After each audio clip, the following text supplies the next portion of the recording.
started. What's up, everybody? Thank you so much for tuning into another episode of Mikasa Sukasa. Today, I have a very special guest. Shauna McNally is running for the State House, right? State House in Michigan. Yeah, I always get confused. The 56th district? 55th. 55th. Yeah, 55th district in Michigan. She has done a lot for the community already, has been active politically and activism-wise in that area in Michigan, and really just in the general Michigan area. Very active in the national level as during the Bernie Sanders campaign, during the Democratic primary, and even kind of helping to keep, and raise awareness and keep people galvanized during the national election at the general level as well. So, well, I guess first, introduce yourself and let the people know what your platform is. I'm Shauna. Niko, well, he was the first person to interview me when I decided I was going to run for House, and I'm glad that he is the first person doing another interview for me. I respect him completely. My platform is based on really local issues that are affecting Michigan. So our key issue is something called universal family care. Luckily, very happily, this is something that's already being built and people have already run on, and so we're building a coalition within the state. It's providing high quality preschool and daycare for kids, helping people that are home with with illnesses that need constant caregiving, and for elder care so that people can afford to age with dignity, and so that those caregivers, who are primarily women, get a dignity wage and can do that work. And a big portion of that is so many people that have family that are young, that are old, that are disabled, give a lot of their personal time, and they usually take time out of other things that they could be doing. So part of it is a stipend fund so that they can afford to do that work. Oh, let's slow down, because that's a lot. That's a lot of stuff right there. Okay. So we're going to delve a little bit more into that as well. So that's obviously on the social welfare side. What about on the business side? Do you have anything like as far as economics that you have planned going forward, or are you still playing it by ear? What's going on with the economics? Michigan needs it. We do. So one thing that, like, the first advice I got about this campaign was that education is huge, not just as a voter issue, but it really is a big thing, and people aren't addressing it. So my first act is, when I announced running, was I went and met with basically every superintendent in our district that I could find, people from colleges, and I heard the same thing over and over and over. There's not enough funding. There's never enough funding, but there's not enough funding. And students are not going into pathways that can give them jobs. So actually one of the most concrete examples I have was at our local community college, and they have an automotive technology program, which is, it's world class. And so they work to move students from high school through an associate's degree into these technology programs in a lot of the vehicle programs around here, especially autonomous vehicles. And the director of that told me that they can't even fill the spots that they need. Like, they don't even have enough. He said they could easily take 300, 400 more students a year. Like, did y'all hear that, people? So all these jobs going overseas right now, and we're convinced that there are absolutely no jobs available. And it's actually perfectly available. It's just that in a place like Michigan, the legislature hasn't been doing its job. So they can't fill the student spots. So he told me that 2/3 of the students coming in are at remedial math and English levels. 2/3. That's not a one school failure. That's a systemic failure. Yeah, absolutely. And I would venture to guess that's actually probably most of the country. I would not be surprised. Yeah, probably. But so on top of that, so these jobs, they're funneled into like these autonomous vehicle programs, especially because we lost a lot of the traditional manufacturing jobs, but we have been fighting really hard. I have to give Michigan a thumbs up on this, to bring back in these tech programs for these autonomous vehicle programs. And there's like 5 separate ones just in my district. That's good. That's good and, stuff. However, those tech programs, they cannot get students enough to fill those spots. So they're bringing people from overseas. We're not just exporting our jobs, we're importing people for associate's degrees that we can do here. So for those of you who may not be aware, Michigan went through a huge economic drought because of just all the jobs getting shipped overseas. That's where they did a lot of the manufacturing of like the American vehicles, the Fords, the GMCs, the Chevrolet, all that stuff. So now what she is essentially saying is that now they have kind of brought a new version of that back. But the problem is Michigan has spent so much time screwing their kids over educationally that now they're not even competent enough to fill the positions. And of course, you know, certain people have really blamed the federal government for that. At times, the local government. I mean, blame gets passed all around. But I mean, what Shauna said is true. Education is extremely important. You can cover a multitude of sins if you're educated, and it's not even like asking for they're not asking for a 4-year degree, right, to work at these. Well, it's plants. not. I mean, they obviously people are needed with 4-year degrees, but like these are not even. One thing we've done, we've started a bunch of like early college programs in Michigan. Yeah, but it's a very popular thing in red states. I'm not sure why, but they go directly to 4-year degrees, and that's really good if that's your thing. Like, I'm an anthropology major. I admit it. I went to you know what I mean? I went that route that I knew I had to go to grad school and everything else, but a lot of people, that's not where they want to be, much less they need to be. If they have hands-on skills, I don't have hands-on skills. I can't weld. That's great. I don't either. We need welders though. So we've put a lot of money into these like direct to college programs and nothing into these direct to tech jobs and direct to. Yes, I know a lot of the early college programs are oftentimes around like charter schools. So well, and that may be so, but like we don't have anything. So just as a prime example, in this 5 school districts in my area that I'm running to represent, all of the technology programs have been taken out, 100%. There's no shop class. That's so crazy. In North Carolina, it's the total opposite. Well, they want to replace those programs or replace liberal arts programs with those type of classes. But I mean, it's just, we're just talking about high schoolers here. Yeah, that's what I'm talking about. But so what they did was take everybody, they bus in students daily to one district that has one tech program, and they can't even find people to staff it. There's one teacher who's a certified welder. He's not a extra teacher. He's getting 50% of what he could make as a welder. And so kids don't even have any kind of hands-on experience that would make them even want to think about these jobs. And they don't know, you know, you like these jobs are sort of seen as like passe, like, yeah, you know, you could become a welder, but that's what my grandpa did. Not realizing that it's this like really dynamic field, that there are so many jobs right here that you could be employed in straight out of school with a 2-year degree for like $70,000 now. Not promising. And that's just really even in Michigan. But once you get it, like when you're a professional welder, you don't really have a limitation on where you can go. Yeah. Like internationally. But I mean, we're in like Washtenaw Community College, which is one of the top community colleges in the country. U of M is here, Eastern is here, and like especially U of M and Washtenaw, they're partnering with these firms to bring in students and to bring in technology, and it's really dynamic learning. Like it's like that constant, you know, they design educational programs for the workers. Yeah. So they're right there on the ground, and Michigan needs to be putting our people in those jobs. Like So the jobs are here. We aren't in them though. So when I first interviewed you, you literally had just announced, I think, like not even days before that. Yeah. And you were like, to say in the beginning stages would probably be putting it kindly. She's literally walking around trying to figure out like, who do I talk to? I don't even know what the hell I'm supposed to interview. But now your campaign has grown like by a lot. So can you tell us about all the strides that you have made in your campaign and awareness and outreach and the coalition that you've built? I would say that I'm really, really glad that I did what I did at the People Summit. And that was sort of my thing. It was like, well, am I going to do this? If I'm going to do it, I got to say it. And then everybody's going to see me say it, and I can't back out.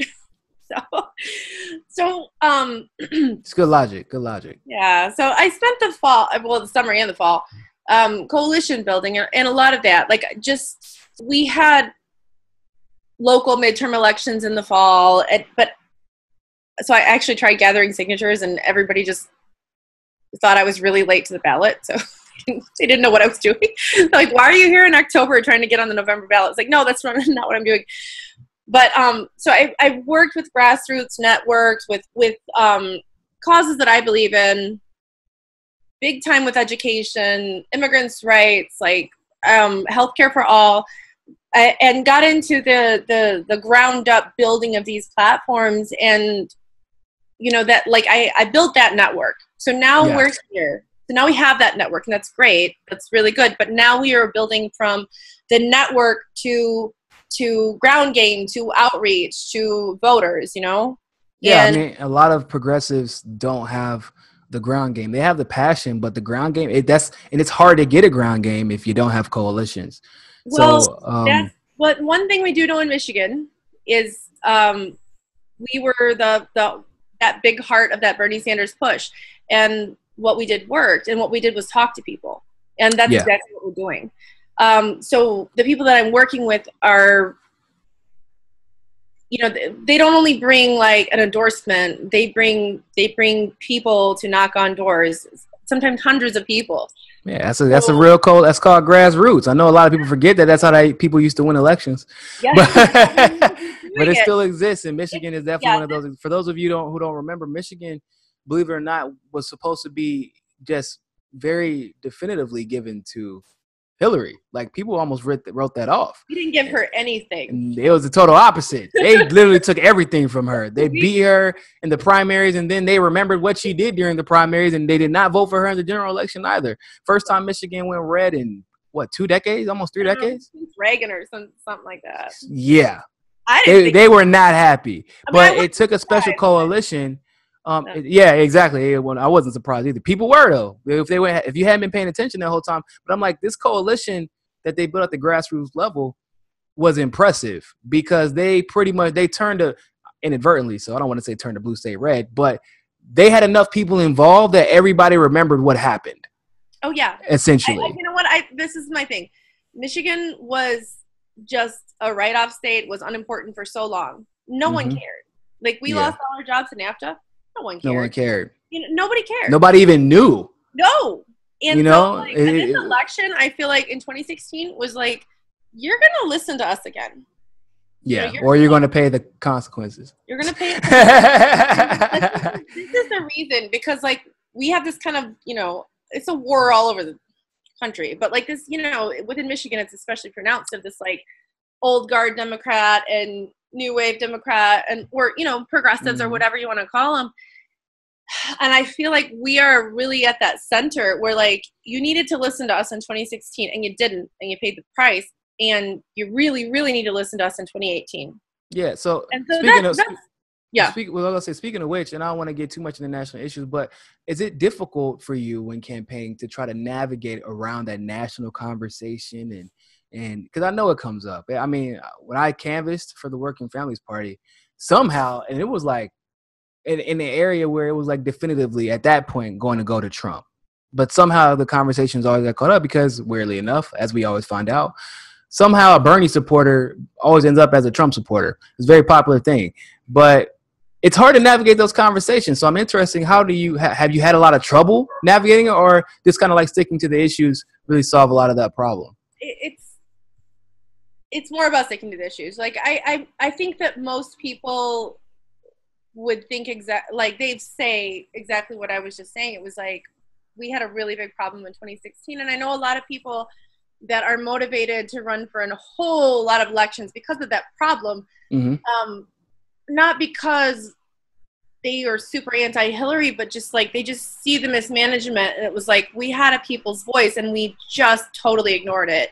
And that's a big problem. Like, you don't have to agree with everything, but you do have to, like, you do see the huge problem of, this is what people wanted and we disregarded them. Exactly. Like I said, it's just from a strategic level. You piss off the people, they will remember, and people are petty.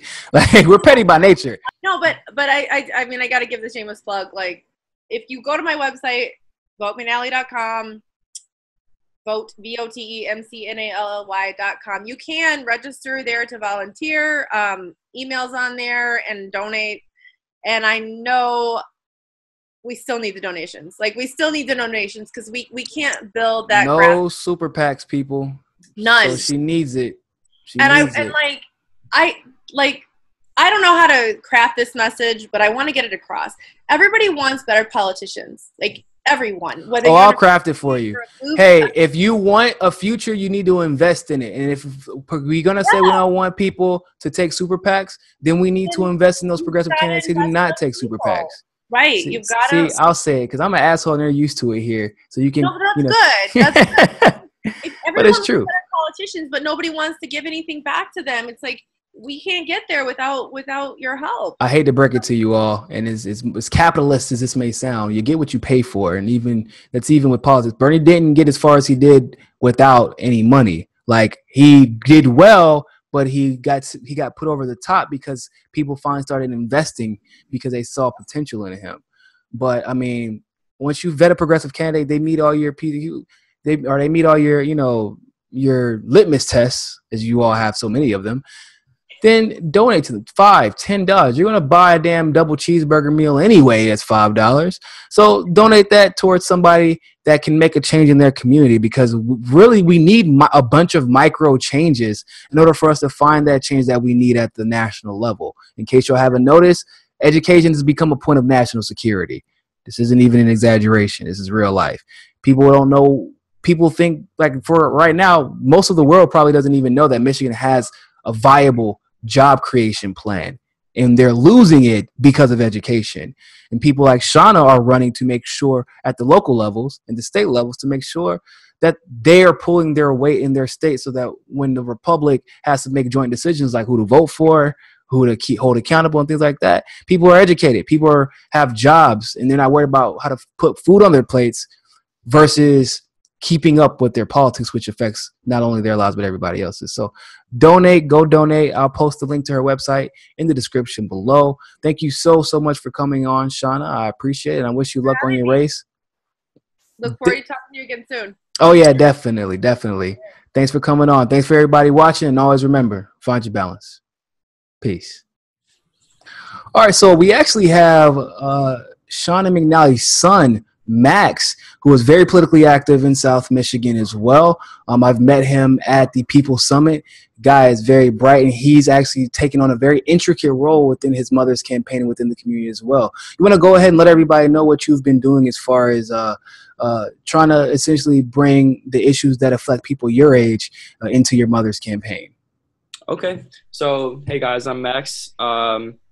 Specifically, what we've been working on around here in Southeast Michigan is addressing the school-to-prison pipeline and the community-to-prison pipeline here in Southeast Michigan. This is going to be an integral part to what we're campaigning on and the issues that we're trying to present forward. Specifically, a movement right now that we're working on is the Rage the Age campaign in Michigan, where we're going to specific and different counties and cities and everything, talking about raising the age that people are convicted as adults in crimes from 17 years old to 18 years old. So Michigan is one of the 5 states left in the United States that still charges children, really, who are 17 years old as adults in the court of law. So here in Michigan, Michigan isn't necessarily known to be home to the one of the most corrupt court systems in the country. Yeah, one of the most corrupt court systems. And these policies are kind of extenuating it and making it worse for a lot of lower income and communities. Yeah, because they can't fight. They have to use public defenders, and oftentimes they're not going to fight. They're going to cop a plea. Yeah. Be lucky if you get out in a year type of situation. So Michigan has had a lot of these laws kind of come into place. Last year, Michigan finally got rid of the zero tolerance policies in the schools, which essentially mean that if a student was ever caught up in a fight, had drugs on them for whatever scenario it was, they would automatically have to be expelled from their high school, their middle school. So we just got rid of those policies. What? That's crazy. That's a great thing that happened here in Michigan recently in the past year. And with my mother's campaign and what she's running on is trying to bring that momentum that we're gaining here in Michigan to to combat these unjust policies and moving specifically on to not charging 17-year-olds as an adult. Think about it. 2 years ago, let's say, if you were caught with some sort of drug on you in school, not only would you be kicked out of school, number one, regardless of the other circumstances that went involved with it, you'd get referred to the police and you'd be in prison, not the juvenile system. You'd go straight into prison. Yeah. Well, that's actually extremely important. And I mean, the private prison system is something that I think that most people can relate to as far as the disdain they have for it, not only at the local level, but at the national level as well. I know each individual state really has their own battles to fight in regards to the prison system. But yeah, I can definitely agree just from speaking on personal experience in Michigan. Y'all justice system is a whole different beast. If you get in trouble in Michigan and you don't have money, just go ahead and kiss your next year or so of your life goodbye. I mean, for anything, driving, anything, you know. So, but that's good stuff, man. I'm glad to hear that you're so involved with your mother's campaign. We definitely need more young people involved. Not only because people really focus on young people getting involved, and you know, it's usually campaigning for some old person. It's usually what they hear, like, oh yeah, get involved. In other words, help me win. That's what they usually mean. But we really need really need more young people getting involved substantively, such as you've have done. And this isn't the only thing that he's done, people. Max has been pretty actively involved in politics for the last 3 to 4 years of his life. So that's impressive, man. And keep going. I hope that you and your mom are successful in that venture. Yep. What is it? What did you say it was called again? And do you have like any any social media or anything like that you want to share with the people?